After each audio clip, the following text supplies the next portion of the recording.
Everyone আসসালামু আলাইকুম। এটা হলো আমার বাগান। বাগানটা খুবই সুন্দর আপুরা। আর আমি এখন বাগান থেকে কিছু সবজি নিব। তো এখানে কিন্তু খুব সুন্দর কাঁচামরিচ, ঠিক আছে? আমাদের গাছে অনেকগুলো কাঁচামরিচ। আমি কিন্তু সহজে কাঁচামরিচ কিনে খাই না। হ্যাঁ, আমাদের বাগান থেকেই কাঁচামরিচ নিই। দেখো কত সুন্দর কাঁচামরিচ। তো আমি আজকে এখান থেকে বেগুন গাছ থেকে বেগুন নিব। আজকে বেগুন রান্না করব। তো এ হলো আমাদের সে বাগান, ঠিক আছে? ছোট্ট একটা বাগান, বাগানে খুব সুন্দর সবজি।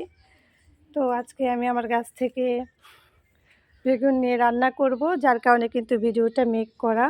এখানেও খুব সুন্দর একটা কাঁচামরিচের গাছ আছে আপুরা, খুবই রৌদ্র, এজন্য কিন্তু ভিডিওটা ক্লিয়ার আসছে না। তো আমি আজকে এখান থেকে বেগুন নেব, এখান থেকে একটা বেগুন পারবো, আর ওই গাছের থেকে একটা পারবো, ঠিক আছে?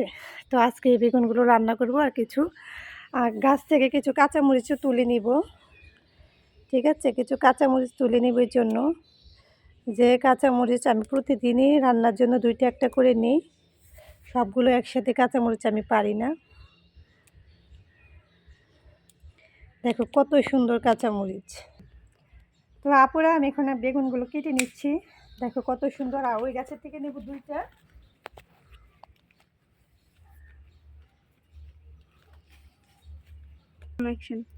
এই যে আরেকটা কেটে নিচ্ছি,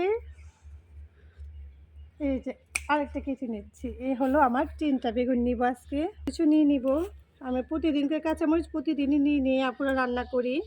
আমি কিন্তু খুব সহজে কাঁচামরিচ কিনি না। হ্যাঁ, আমার বাগানটা খুবই সুন্দর, তো আমি অল্পই নিলাম।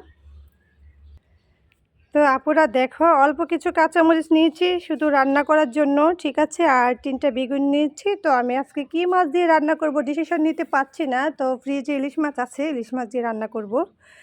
তো এই সুন্দর বাগানে, আমার বাগানটা এত সুন্দর, আমি আপুদেরকে দেখানোর চেষ্টা করি।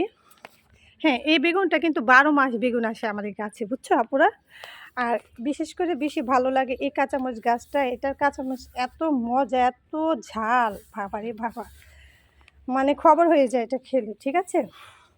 আর এখানে আমার যে কাঁচামরিচগুলো, প্রত্যেকটা কাঁচামরিচগুলো, আর এটা কিন্তু আপুরা মালটা গাছ। হ্যাঁ, আমি খুব শখ করে এই মালটা গাছটা বুনছি, কিন্তু এখনও মালটা আসতেছে না। হ্যাঁ, কারো যদি কোনো অভিজ্ঞতা থাকে যে এই ছোটো গাছে কেন মালটা আসতেছে না, অবশ্যই আমাকে একটু কমেন্টে জানিয়ে দিবেন যে এখানে কি করণীয়।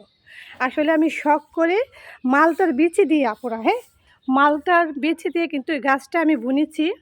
দেখো খুব সুন্দর করে দামে মালটার বিচি দিয়ে বুনেছি, এখনও এখানে মালটা আসে নাই। তো এখানে আমার কি করণীয় আমি জানি না, তবে আমার ক্ষেত্রে আমি এখানে এখনও তুই কিছু দিই নাই, শুধু নিয়মিত পানি দিয়ে রাখি। তো কিছু যদি দেওয়ার থাকে অবশ্যই কমেন্ট করে জানাবে আপুরা।